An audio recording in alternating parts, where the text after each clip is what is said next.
Welcome to the video. Timestamps are in the description.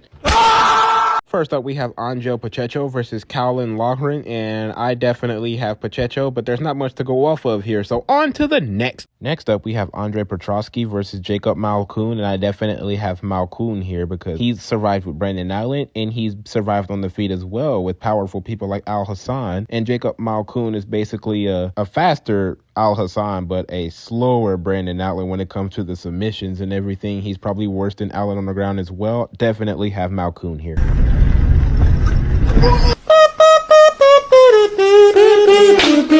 Next up is Aslan versus Anton Turkalj, and I can't even look up any of Ebo's fights, so I'm just gonna go with Ebo anyway. Yes, praises to the Most High.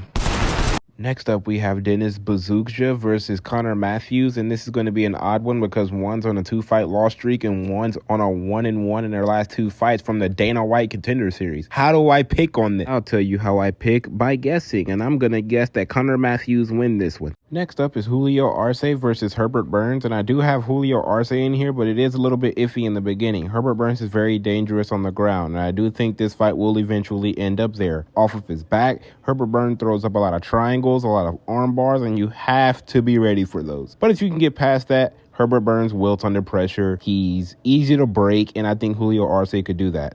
Julio Arce by 2nd round knockout. Next up, we have Landwehr versus Jamall Emmers, and I do have Emmers winning this fight. I agree with those odds. This is a little bit close. I do think what makes it close is the fact that Jamall Emmers doesn't really have that one-punch knockout power that Ige has, but he is faster than Ige, and he's very good with his hands, and he knows how to use his kicks. This is very good, and all these tools you will need against Landwehr. So I have Jamall Emmers by decision. I do think Landwehr can definitely just tough his way through everything Jamall throws at him, but won't be able to give back enough to win the judges over. I'm tired of this, Grandpa. That's too damn bad! Next up, we have Chidi Bang Bang versus Mckee, or however you say that name, and I'm once again starstruck because who the heck do I pick here? One's on a 3-fight loss streak, and one has been cut from the UFC already after going on a 2-fight loss streak, and he's already on a 1-fight loss streak. Oh my goodness! Now, he did lose to Ange, who just got destroyed by Brian Battle, and all of that stuff happened with them too not too long ago. I don't know who to pick here, but I guess I'll just go with Chidi Bang Bang. This is one of the only times you will see me using MMA math, but Bill Algeo quite literally just beat Alexander Hernandez, who just beat Kyle Nelson, and now they're fighting each other. Bill Algeo better win this fight. Next up is Nursultan Ruziboev versus Cedricus Dumas, and I definitely have Ruziboev here. This is the person you want to go for in this fight. This guy is known for his submissions. He has finishing power on the feet, and he's going against someone who's just he's so by the book, and nothing really stands out about him. And with someone like that, he doesn't really have a lot of power. He's pretty good on the ground, but I don't think he's winning this one right here. Maybe he could later in his career, but not right now. Chris Weismann versus Bruno Silva.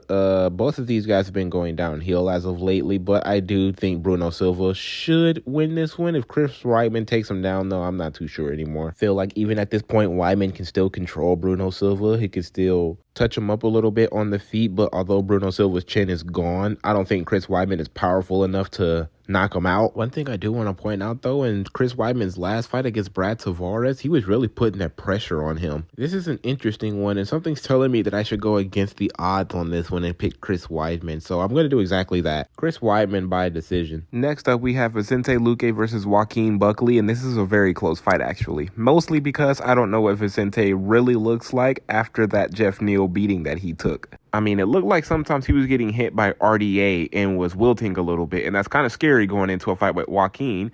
Like, if this was prime Luque, I would 100% tell you Luque is about to walk this man down. This is not the case anymore, though. And Buckley has gotten better over time, so I still think I can go with Vicente Luque safely here, but I'm not going to be surprised if Buckley gets it done. And last but not least, we have Blanchfield versus Fiorot, and I have Blanchfield.